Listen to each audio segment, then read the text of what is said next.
Good afternoon, everybody, and welcome again to one of our inaugural Professorial lectures. I've lost count of how many we've had now, but it's been a terrific run of lectures that we've had since, well, just before the middle of the year.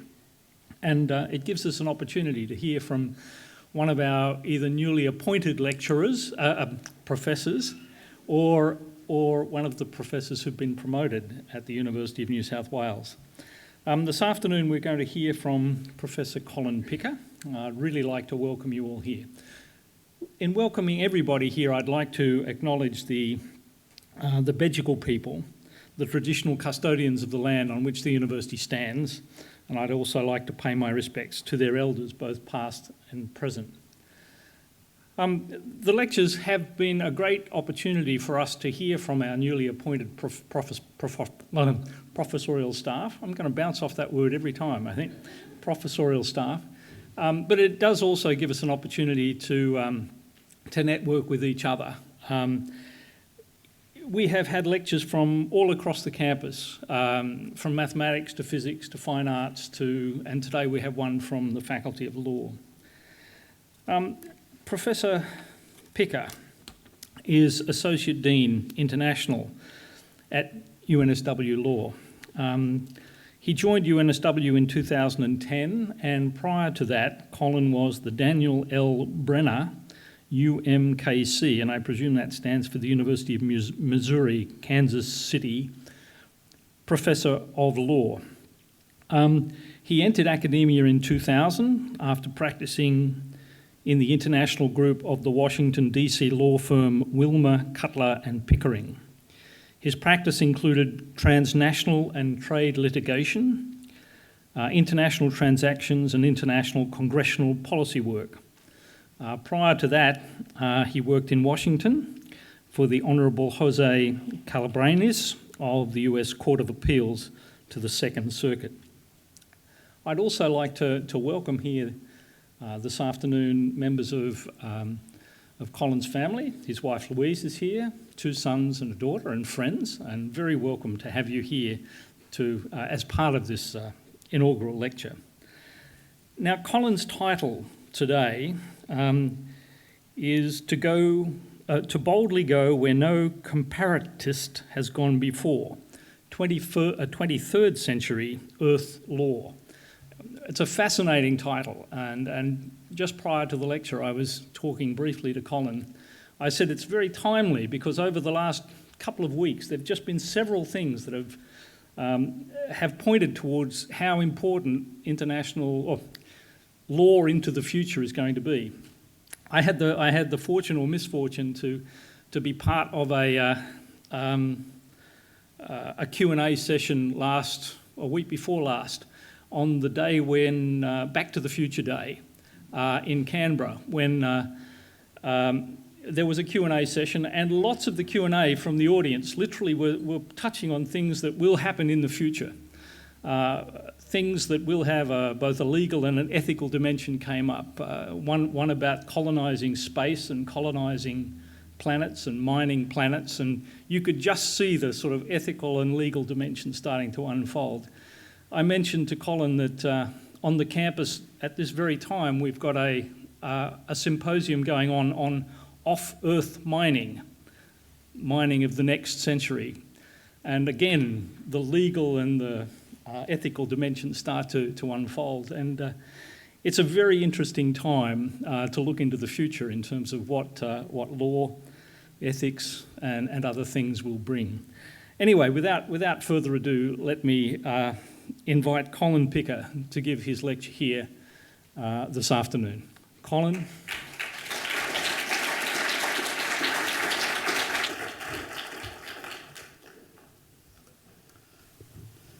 Thank you, Professor Lesfields.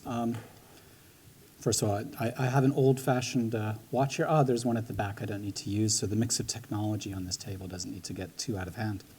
I want to thank you all for coming. I want to thank particularly my dean, David Dixon, for coming, my colleagues from the law faculty, from other parts of the law school, from UNSW International, friends, and of course, family.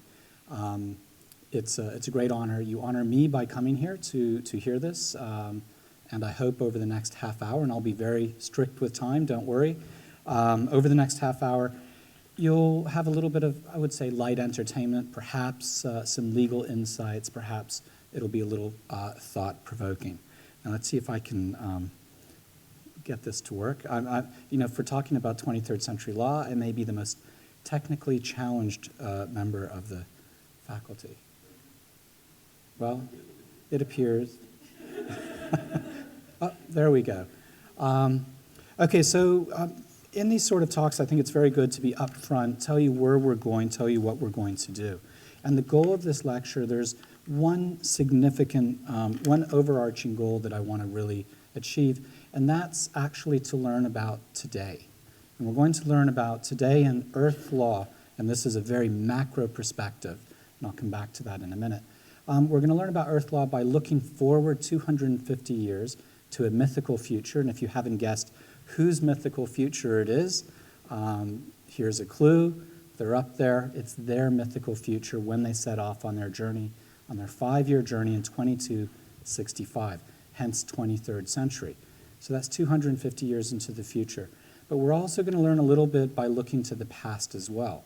So it's really about learning about our own law today, our own planet today, where it's going in the area of law by looking forward. And that is at the heart of comparative law as far as my work has gone.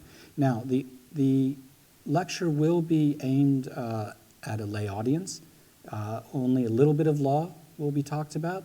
You can be sure, though, that when I write this up, it'll be full of $10 words or $100 words and quotes to all sorts of philosophers and things like that. But it should be generally understandable to non-lawyers as well. I'm also going to use a lot of generalizations, gross generalizations. In fact, this is a view, not from a bird's eye view. This isn't a view from 40,000 feet or 13,000 meters. This isn't even a view from outer space. This is a view, in a sense, from many parsecs away, many light years away. So I'm speaking and painting with very broad brush here. And when I talk about earth law, that is a description of the law that's not typically used. We lawyers typically talk about things such as contract law, provision in a statute. You know, we focus on the micro. Occasionally we expand that out, but today I'm going to expand it incredibly far out, so far out that it will even leave humanity behind. And by humanity, I mean the human species, not any of our mores. I'll also explain shortly why I'm using Star Trek, other than the fact that I like Star Trek. And when I say Star Trek, by the way, I mean the original series, okay? I like the others, but they're not as good. The original series is everything. And in fact, the original series fits very well the underlying ethos that I'm going to be talking about. I've got the hang of the clicker. All right, so the structure of the lecture, first of all, I'll talk about myself a little. It's an inaugural lecture. They say, that, here I'm going to, so much better. They say that you have to talk about yourself a little and tie it in, and so I will, because in fact it's a deeply personal subject, this, and that'll come through throughout it. But I need to give you a little bit more background than perhaps Professor Les Fields gave. And then I'm going to talk about the earth law tradition. What is this earth law? And then earth law of the past, it's an unbelievable generalization that I'll make there, and then earth law of the future, but once again, it's the earth law of this mythical future that is set 250 years, and one that I'll defend using as well. It's not just some Hollywood, creation. It actually reflects something deeper within us, perhaps more within the 1960s, but I still think today it's still relevant. The photos that I have up here, of course the IP on them is all correct, don't worry about that. They're all relevant, okay? So frankly, I spent a lot of time searching the internet for all these photos. It was a lot of fun to do that. I particularly like this one of the past, right? Earth law of the past. Hopefully you can see what that Roman soldier is holding as his weapon. The earth law of the present, San Francisco. In fact, I will be there tomorrow. Tomorrow morning, I'm off on one of my periodic trips. First stop, Berkeley and San Francisco, so I'll be there. And that one of the future, Well, you can't get any monsters better than that. Star Wars Episode 7 will not be better than this monster right here. And for those of you that are more into Star Wars than Star Trek, I will have a few words to say about Star Wars as well.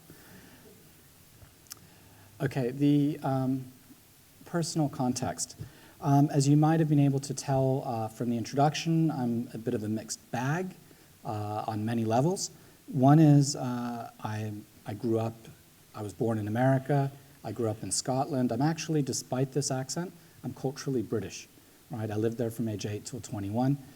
Then America, and now Australian citizen. I travel tomorrow in my Australian passport for the first time. And I'm not just on the law side. I also originally was into science. I started in astrophysics. My goal was to be an astronaut.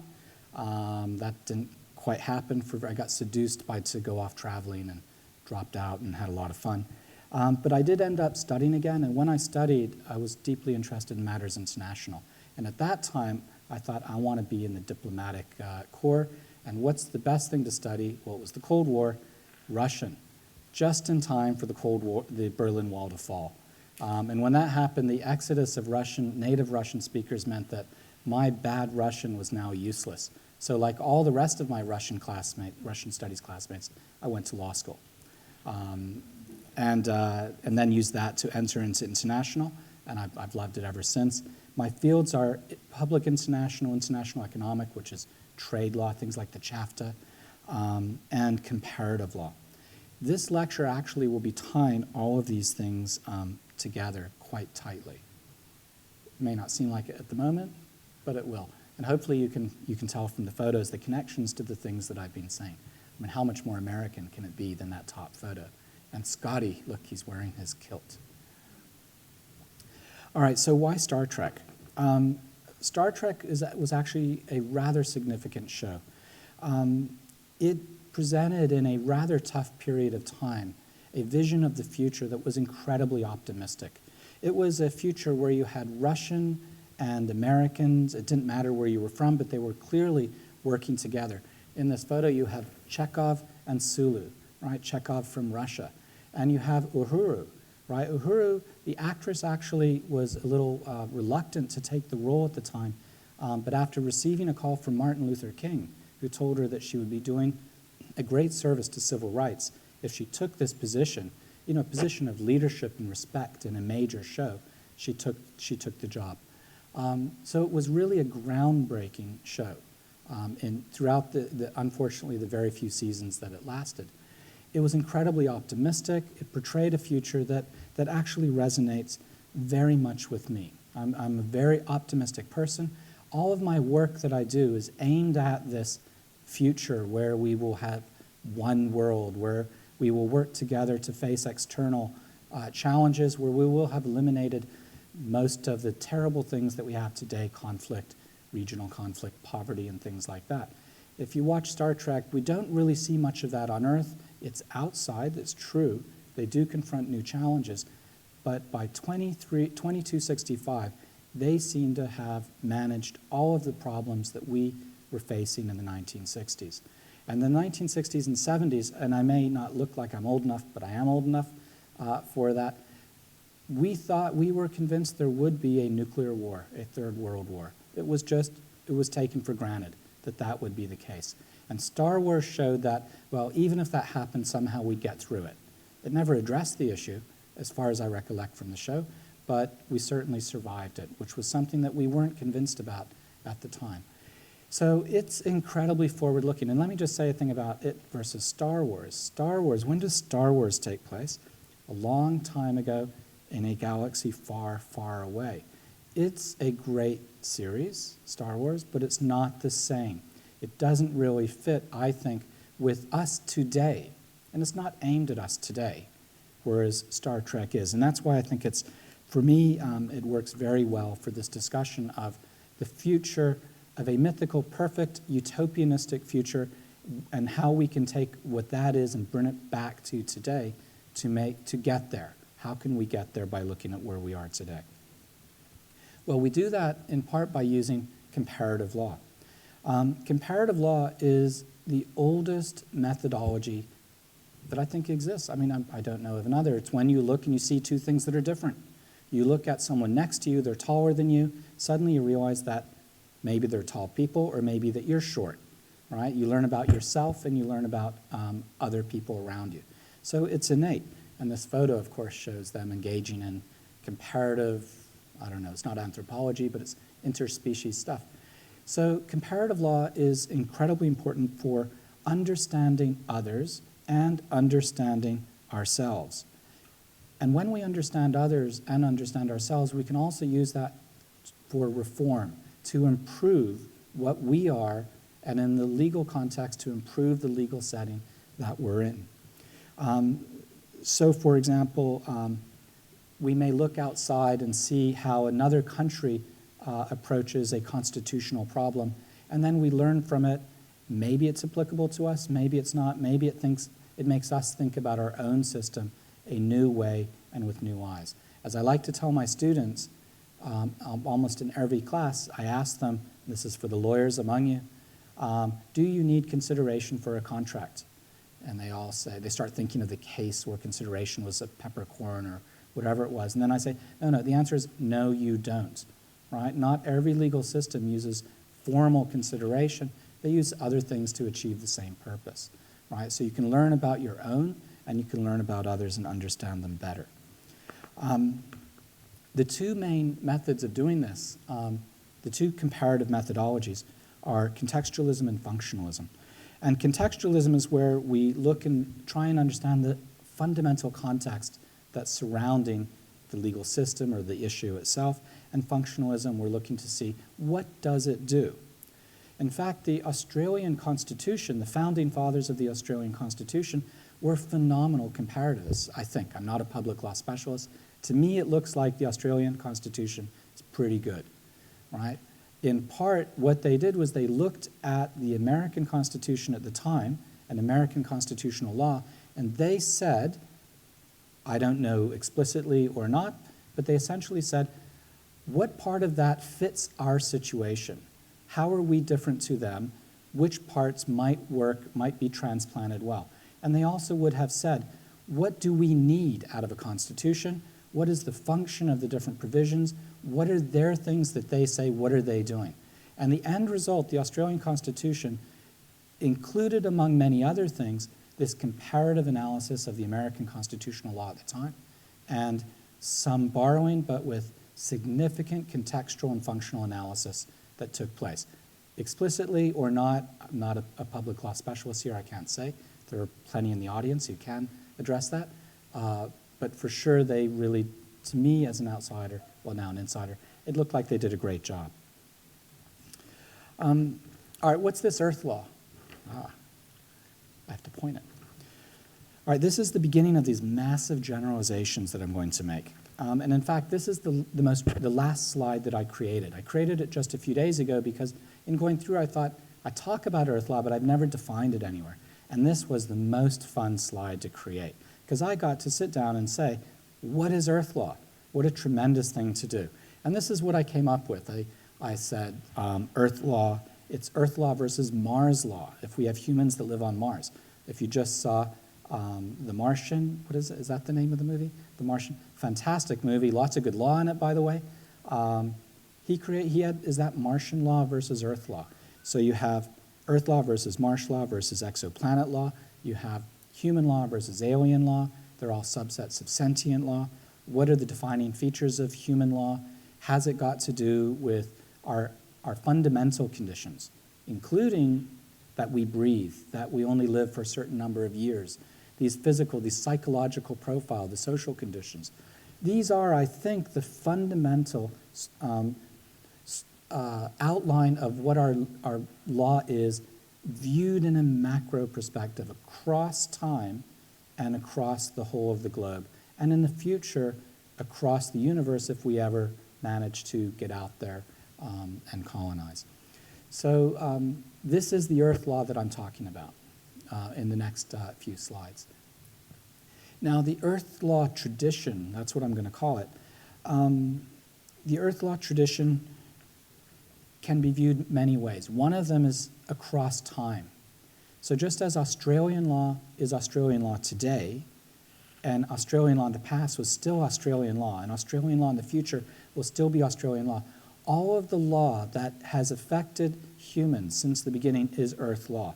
All of the law that goes forward if we never leave this planet is Earth law, and then might be subsets of human law or sentient law, and so on. And this is important because the fundamental message of this lecture is really about using time to help us about today. And we can only do that if it's legitimate, if the foreign law is part of our legal tradition, it's close enough we can use it. Well, the past is a foreign country, they do things differently there. The future is also a foreign country, but it's all part of our Earth law. So I think that there's some validity to us looking at the past and looking at the future in order to understand them, but more importantly, to understand the present. In addition, and this will be the structure that I'm going to analyze the past, present, and future, we have to think about Earth law also geographically. And by geographically, I don't mean one state versus another, one continent versus another. I mean geographically in the sense that we have two types of law that exist within Earth law. We have international law and domestic law. And international law, or transnational law, is the law that regulates the behaviors between states, the big participants in the Earth law system, or regulates the relationship between peoples, the big participants. The other is the law that regulates the law between individuals, and that's the domestic law typically. So that's the law within Australia, the law within America, and so on. And so what I plan to do is to take a look at, in a big way, what was the character of Earth law 250 years ago? What is the character today, and what is the character in 250 years ago? That's a big task, right? I'm basically going to describe in just a few paragraphs, or just a few slides, the law of so many different systems and of so many people. But and I'll do so in the way that it's relevant to us. Okay, we'll start with 250 years ago. Broadly speaking, 250 years ago, we're talking about conflict, conquest, and empire. And remember, these are broad generalizations. And in comparative law, we are okay using generalizations so long as we note them. I've noted the generalizations a few times here. So what's going on 250 years ago? Well, technology has reached a point where we now have global colonization, the spread of Western law, which is critical for when I talk about domestic law 250 years ago and forward, and we're able to finally have a world war, right? The 7 Years' War arguably may be the First World War. Certainly the American Revolution is a world war. The Napoleonic Wars were world wars. They took place all around the world. Before this, we didn't have world wars. So we finally are able to have world wars. What a great thing, I suppose. In addition, we now have states really exercising their sovereignty, right? This is a notion of independence and self-determination and control. And in doing so, they also exercise it in a positivistic fashion. They're limited only by what they agree to be limited by. And the consequence of that positivism and sovereignty we will see in the middle of the 20th century with the terrible things that happen. We today may be in a world that, when I get to today, we're moving away from this just a little bit. And then, of course, in the future, to give you a sign, in Star Trek, 250 years, this is not where we are.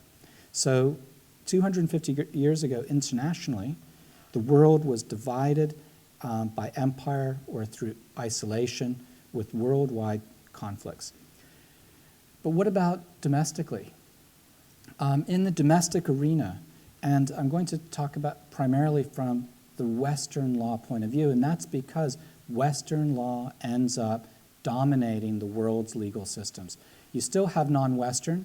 There are some areas where it's more dominant than others, but even in places, for example, in Iran, the private law in Iran is civil law, private law, Western, right? So even though some people say it's an Islamic law country, In fact, it's strong Western. China, very strong Western law coming from Germany or Germany by way of Japan. All right? So even though you might say it's non-Western, it's still significantly Western.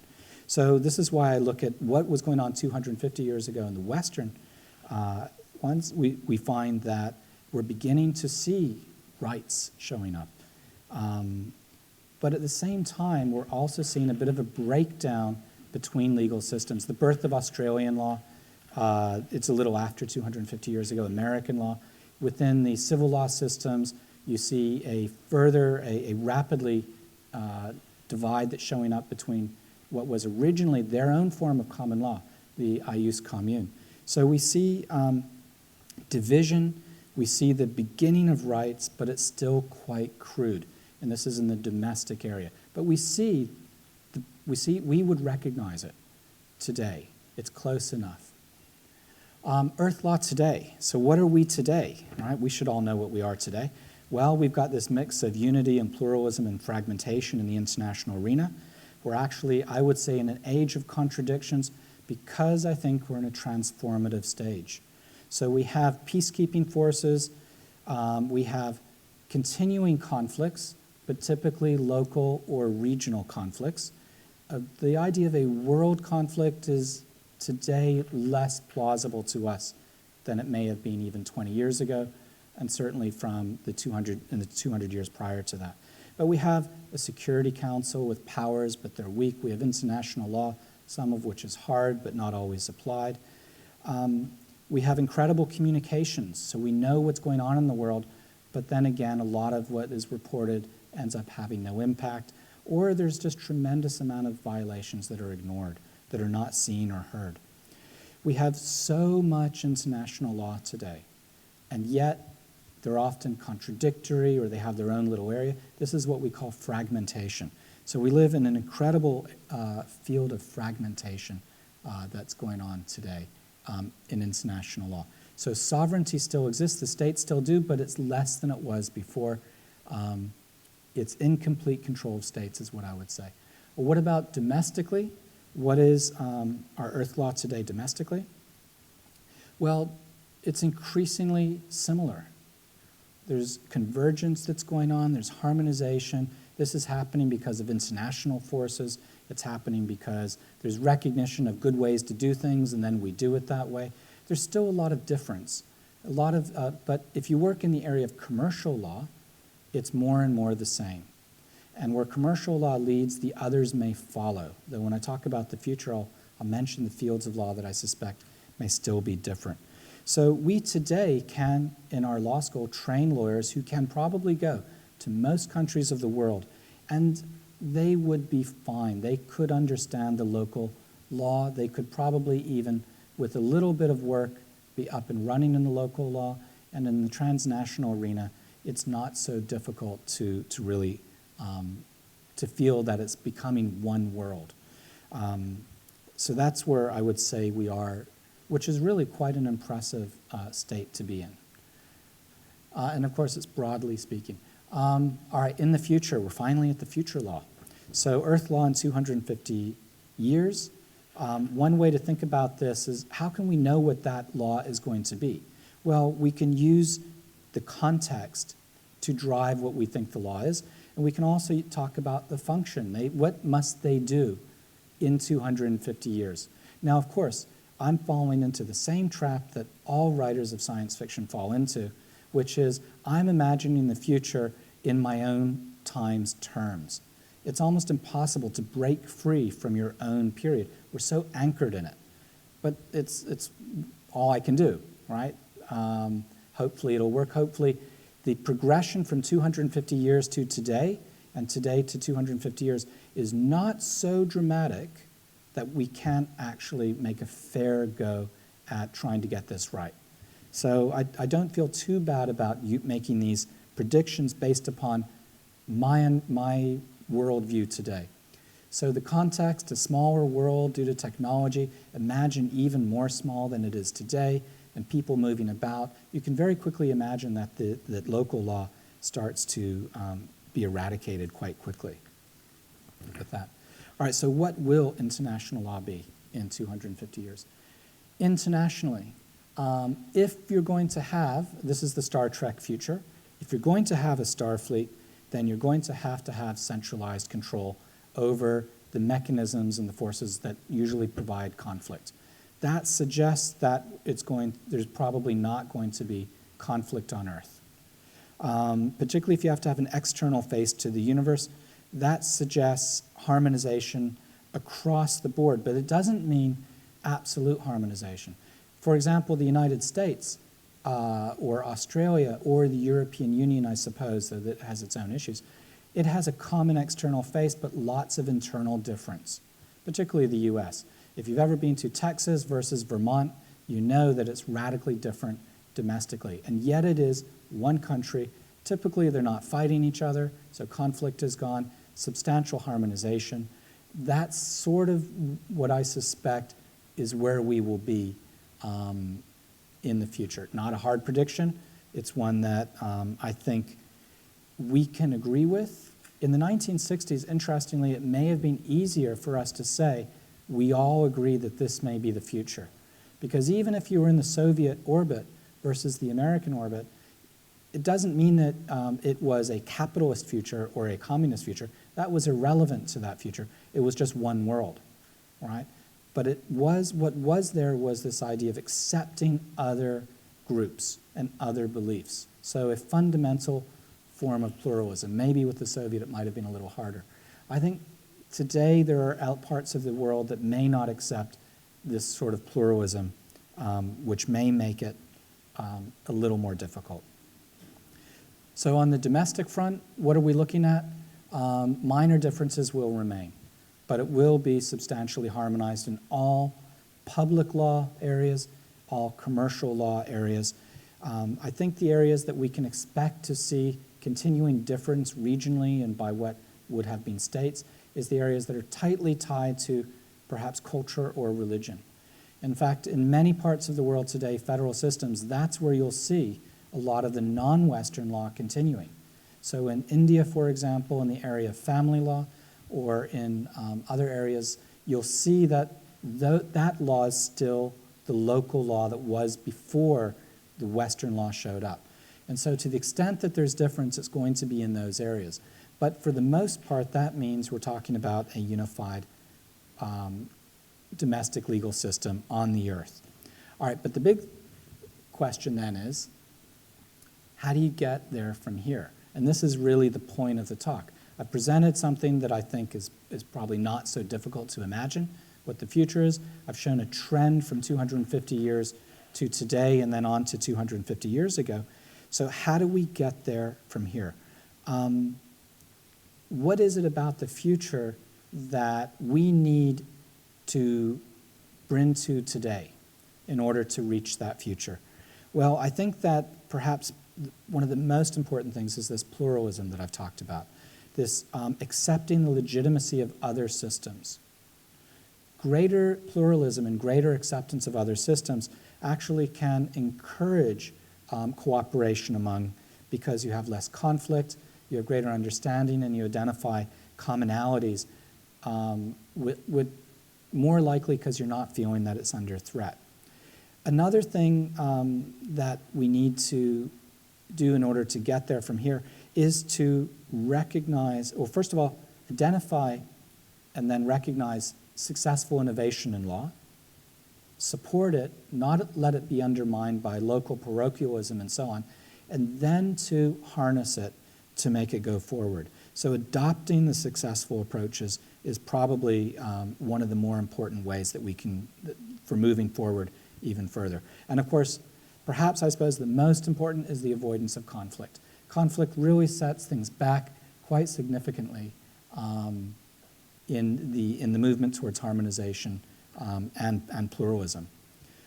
Okay, so I've really gone through, I'd say that quite quickly. I've covered 500 years of human legal systems in very broad strokes.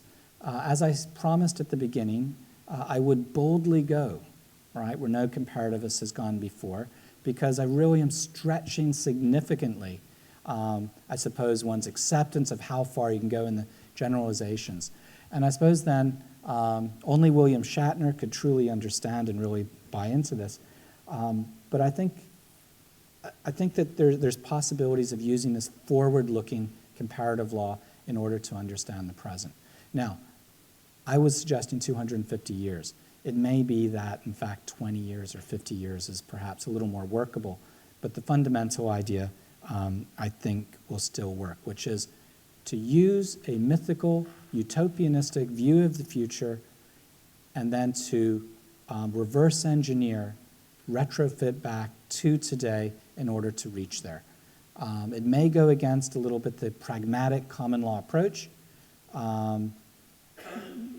but I think that we can still do that. So I'll stop there and let David see if he can summarize, which was his job for that. Thank you.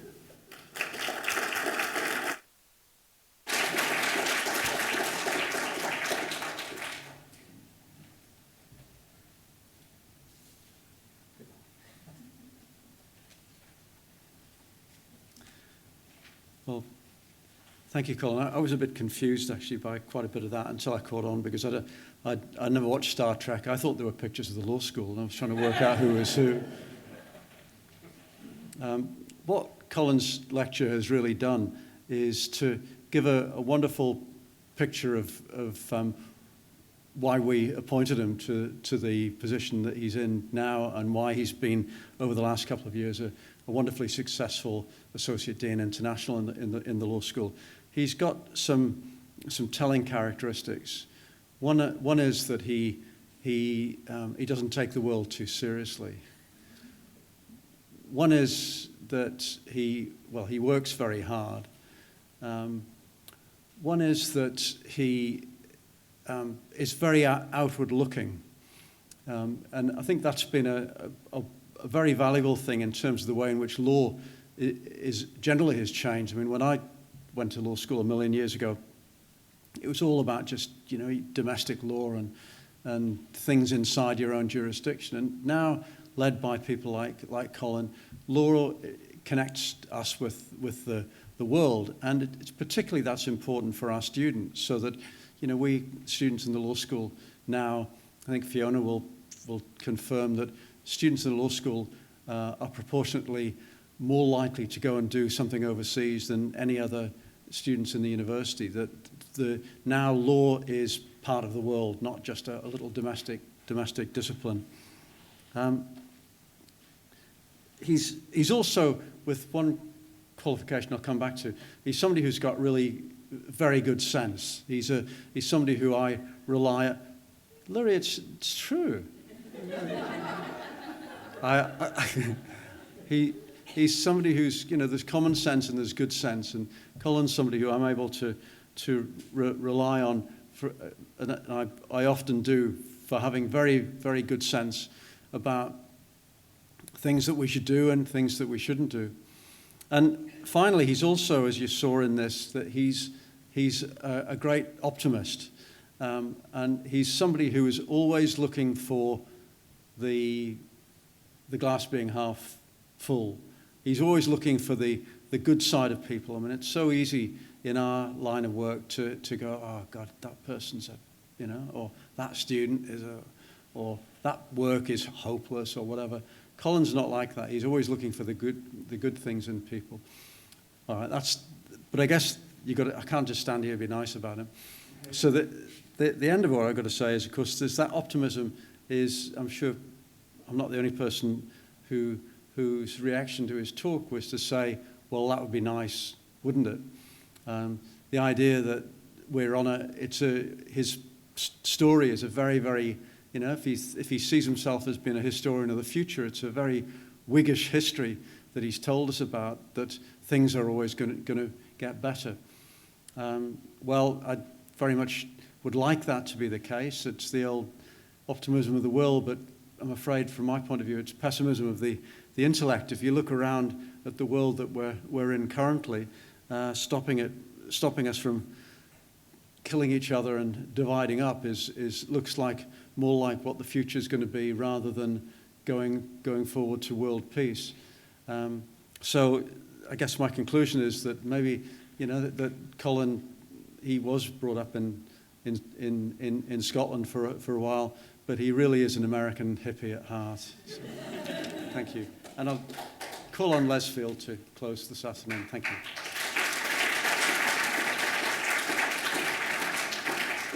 Thanks very much, David, and thanks very much again, Colin. It really is. It was a fantastic lecture, and unlike David, I guess I'm a Star Trek tragic, so I could identify with just about every one of those photographs that he showed. Probably recite the bit before and the bit after if I really put my mind to it. So it's unfortunate.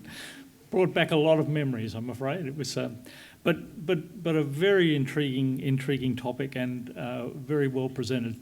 So thank you again, Colin. Look, just before we close, let me just put a plug in for the next of the lectures in the Professorial lecture series. It will be given by Professor Louise Edwards. The title is Women Warriors and Wartime Spies of China. So Louise comes from our Arts and Social Sciences faculty. The lecture will be on Monday the 16th, so about 2 weeks' time, 4 o'clock, same place, same station. So I hope to see many of you there. As I mentioned at the beginning of this lecture, one of the things that I think is really important and really valuable for these lectures is that it does bring out an enormous cross-section of the university.